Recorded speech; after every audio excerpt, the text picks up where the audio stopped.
Hello, and we continue Sonic 1 with Marble Zone. Now, a lot of people dislike this zone, and I can understand why, but yeah, I don't think it's all that bad. I really don't. Well, first off, it's really visually interesting. I love this whole Roman architecture of the lava. It's, yeah, it was probably inspired by Pompeii. If you don't know that, I don't know what the kids are, I don't know what they're teaching you kids in history class. But yet, it is a bit slower. It's all about going through these dungeons here. And come on, you make your way through a dungeon. That's pretty cool here. It is slower, but even then, you cannot complete Marble Hill Zone. Marble Hill, Marble Zone. You can complete each one of these acts in a couple of minutes. And maybe it's because of the late games. Maybe it's because of the Hedgehog levels. But I don't really think that's too bad. Honestly, I don't. Yes, I've rescued seals and squirrels. Yeah, but it's stuff like this where you have to slow down to push a block onto a switch. Oh, but look at this place. It's got spikes. It's got big crushers. It's a cool place. It's a cool level. And there is also the constant traversing of the lava pits. And if you're wondering, lava doesn't kill you in this game, it just takes a hit off you. And yeah, that's something I should talk about. It's just that in general, the Sonic games tend to be easier. There's a lot less instant kill traps. And obviously, if you've seen it, you collect rings, you get hit, you lose rings. And yeah, as long as you keep collecting rings once you get hit, then dying isn't really an obstacle. Well, okay, it is. You're not gonna get a free pass. But I guess what I'm trying to say is just that in general, it's easier than other platformers, especially compared to say Mega Man or Mario, of course. And speaking of Mario, this is quite Bowser's Castle, isn't it? It really is. But it was the first game in the series. It was still trying to eke out its own identity. Still trying to find his way. Which explains why Sonic 1 is just more platformy than its followers. The third special stage. Now what's funny about this one is that it's a good idea not to press anything for the first 30 seconds. And yes, it will just bounce you straight to the centre here.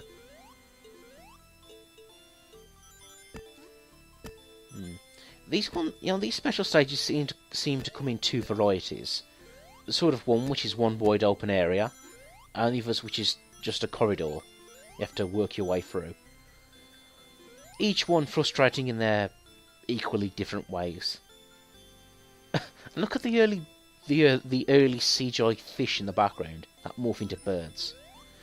I think that's a really cool effect. It shows that you've travelled to another realm, as it were. You know, when we get to it, I'll have to look at the manuals of Sonic 2 and 3 Knuckles to see if they give an explanation as to essentially how the Chaos Emeralds get back into this other realm. Because presumably, Sonic collects them here in the first game, then he keeps them, and then he has to collect them again in Sonic 2. I wonder if there's an in-universe reason for that. Another level, another Chaos Emerald, which you might not be able to see depending on which frame YouTube renders. Although apparently we're up to 60 frames, so hopefully that will help sprite-based graphics look better. On to the second act, and yeah, they all follow a basic formula, the Marble Zone levels. Oh, damn you, Fireball. We start off on the surface and then go splunking? I forgot what that's called. Splunking. When you travel into caves. Start on the surface, make your way through a dungeon, and then pop back up. Rinse and repeat. Although, you know, the three acts, they do have distinct features. For example, this epic chase through a lava-filled tunnel. Yeah, the Sonic games, they're famous for their set pieces, but yeah, you'll see in future games they'll do something bigger and better, especially with lava. Yeah, especially when you compare this to the other games, the levels are, for a start, they're a lot smaller, and it just seems very basic. Yeah, which is okay. It's what the first game in the series is meant to do: set up a formula, and then the other sequels develop on it. And I think an example we saw of this in the modern games was with Sonic Unleashed. It set up this formula, and then Sonic Colors developed on it, and Sonic Generations made that formula work really well. Which could be argued that's a problem with the Sonic franchise, is that it tries to reinvent the wheel with every game. Like, for example, I wasn't too happy with Lost World. It's quite flawed, but I don't want them to reinvent the wheel. I want them to make Sonic Lost World 2. Or, well, maybe not a direct sequel, but take the ideas they had in that game and develop them. Because, Lost World, it gets a bad rap, but it's not irredeemable. Just, how can I put this? Come up with more interesting level designs, or level themes. Don't bother with side enemies, like the Deadly Six. And have less 2D. Because I think Sonic Lost World is an example where 3D gameplay works better than 2D. Which is weird for a Sonic game. I know, can you believe that? But, yeah, those ideas I just said, don't try and reinvent Sonic all over again. Develop from Sonic Lost World. In the same way other games developed from this game. Don't throw the baby out with the bathwater. And yes, I know, I failed to smash all the blocks. I was doing so well as well. The Katakas, gotta be careful with them. You can't jump on them, obviously, you have to roll into them. Oh, and yes, that one mistake cost me a special ring at the end of this act. I'm trying to grab every single ring I can, but it's not gonna happen. There just isn't 50 rings left in this level. Oh well, such a shame too. Yeah, look, it's like a dungeon and there's paintings on the wall. It's a pretty cool looking level. And with that, Act 2, no special ring. Denied, Sonic. Access denied. Although it took 3 minutes, so you can tell the levels do take longer than you would expect. But, when it comes to Sonic, especially the 2D games, they're games which probably get better once you get used to the levels and the layout. Which you might think is a bit cheap, but back in the day, there was an expression called Nintendo hard. And that's because when Nintendo made their games, they knew they were short, because it was the 16-bit era. So what they did is, they deliberately made them difficult, so that players would have to spend a lot of time mastering them. And that's where that phrase came about. Essentially, they made games difficult to give them a longer lifespan. And for me, I look at Sonic and they took a different route. Instead of making the game rock hard, they made it a game where the more you replay, the more you get out of it.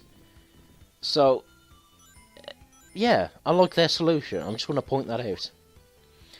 And I think this is the reason why here that people dislike Marble Zone. It's the pushing on the block and you have to wait for it to slowly make its way. And I'm not going to deny, it's not fun. It's not the best thing ever. But really, Marble Zone doesn't deserve half the hate it gets, or most of it really. Yeah, it's a bit slower. It's less enjoyable than Green Hill. But really, it's not. Hey. I just got to the part with the Caterkiller. I'm not sure what happened there, but whatever. And coming up a bit later on in this level is this amazing shortcut here. There we go. It seriously shaves off a minute of the level. Well, also something which always makes me nervous is the platforming segment near the end of this act, where you have to jump on the little crushers coming from the ceiling. Well, it's not the hardest thing in the world, but it's actually a bit. It's one of the more trickiest segments in the entire game. You have to make sure you don't overshoot and land on the spikes. But I take my time. That's right. Heaven forbid I take my time in a Sonic game and just make sure I make the jumps perfectly.